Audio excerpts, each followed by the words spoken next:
তুমি কি কখনো ভেবেছ বদ নজর পড়লে শরীরে কোনো দাগ থাকে না, জ্বর আসে না, ডাক্তার ধরতে পারে না, জীবনটা হঠাৎ ভাঙতে শুরু করে একটার পর একটা, কোনো কারণ ছাড়াই। রিমির সাথে এটা হয়েছিল একটা ফেসবুক পোস্টের পর, একটা নিরীহ ছবির পর। পুরোটা ভিডিও দেখো, শেষটাই সবচেয়ে ভয়ের। স্কিপ করো না। ভিডিওটা শুরু করার আগে একটা লাইক দিয়ে রাখো, পেজটা ফলো করে পাশে থাকো, আর যাকে তুমি নিজের মানুষ ভাবো ওকেও শেয়ার করে দাও। রিমি ঢাকার একটা মধ্যবিত্ত পরিবারের মেয়ে। স্বামী সরকারি চাকরি করেন, একটা 3 বছরের ছেলে, ছোট্ট ফ্ল্যাট, ছোট্ট সংসার, কিন্তু সুখী। রিমি সবসময় বলতো, আমার বেশি কিছু চাই না, এটুকুই আমার সব। আর সেটাই সত্যি ছিল। একদিন বিকেলে ছেলেকে নতুন জামা পরিয়ে একটা ছবি তুলল। বাচ্চাটা হাসছে, চুল ঠিক করা, চোখ দুটো উজ্জ্বল। রিমি মনের আনন্দে পোস্ট করল, আমার সব কিছু। পোস্ট ভাইরাল হলো, শোয়ে শোয়ে কমেন্ট, মাশাআল্লাহ, চোখ সরানো যায় না, এত সুন্দর বাচ্চা। রিমি খুশি ছিল। সে জানতো না সব চোখ একরকম না। সেই রাতে ছেলেটা হঠাৎ কান্না শুরু করলো। রিমি কোলে নিল, থামছে না, আবার কোলে নিল, তবুও না। বাচ্চাটা বারবার দরজার দিকে তাকাচ্ছে, আঙুল দিয়ে দেখাচ্ছে, দরজায় কেউ নেই। রিমি ভাবল হয়তো স্বপ্ন দেখেছে, হয়তো পেটে গ্যাস। নিজেকে বোঝালো, কিন্তু সেই রাতে তার নিজেরও ঘুম হলো না ঠিক মতো। একটা অদ্ভুত ভার অনুভব করছিল বুকের মধ্যে, যেন কেউ কাছে আছে।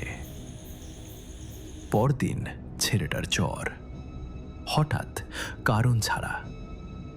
ডাক্তার দেখানো হলো, সব রিপোর্ট নর্মাল। ওষুধ দিলেন, জ্বর কমল না। 3 দিন পর রিমির স্বামীকে অফিস থেকে ডাকা হলো।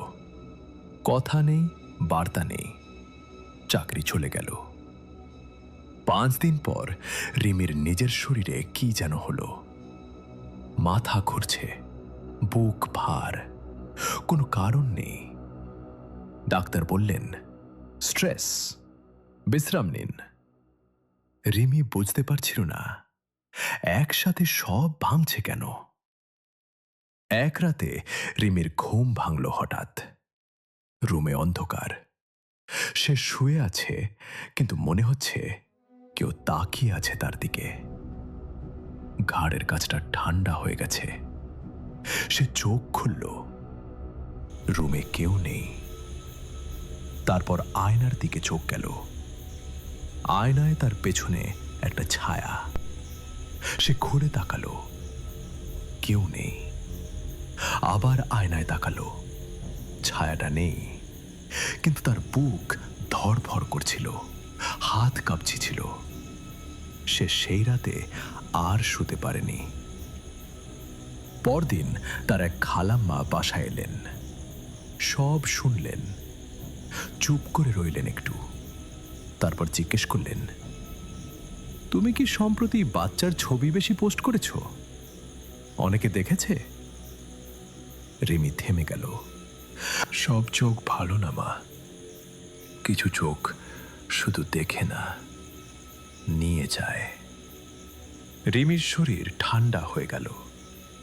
সে ভেবেছিল এসব কুসংস্কার, কিন্তু এই মুহূর্তে সে আর সেটা ভাবতে পারছে না। সেদিনই একজন আলেম ডাকা হলো। তিনি বাসায় ঢুকেই একটু থামলেন, চারদিকে তাকালেন, তারপর শান্তভাবে বললেন, এই বাসায় নজর লেগেছে, অনেক চোখ একসাথে পড়েছে, সবাই ভালো ছিল না। তিনি ছেলেটার দিকে তাকালেন, সবচেয়ে বেশি আঘাত ওর উপর গেছে। রিমির চোখে পানি, সে মুখ ঢাকলো হাত দিয়ে। তিনি কিছু আমল করলেন, দোয়া পড়লেন, তারপর বললেন, কিছুদিন কোনো ছবি দেবে না, প্রতিদিন সকাল সন্ধ্যা আয়াতুল কুরসি পড়বে, নিজের সংসার নিজে আগলে রাখো। 3 দিনের মধ্যে ছেলেটার জ্বর কমে গেল। 1 সপ্তাহে স্বামীর নতুন চাকরির সুযোগ এলো। রিমি নিজেও হালকা অনুভব করল, যেন একটা ভার নেমে গেছে।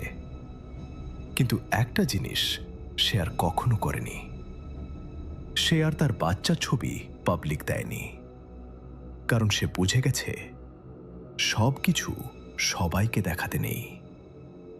সব চোখ বিশ্বাসযোগ্য না, কিছু চোখ শুধু অপেক্ষা করে তোমার সুখের মুহূর্তের জন্য। প্রতিদিন সূরা ফালাক, সূরা নাস, আয়াতুল কুরসি পড়ো, নিজেকে আর নিজের পরিবারকে আগলে রাখো। গল্পটা যদি একটুও ভাবিয়ে থাকে, এখনই শেয়ার করো। তোমার কাছের মানুষটা হয়তো জানে না। কমেন্টে বলো, তুমি কি বদনজর বিশ্বাস করো? হ্যাঁ নাকি না? ভিডিওটা যদি একটু হলেও ভাবায়, একটা লাইক দিয়ে জানাও। ফেসবুক হলে ফলো প্লাস শেয়ার করো, ইউটিউব হলে সাবস্ক্রাইব করে পাশে থাকো।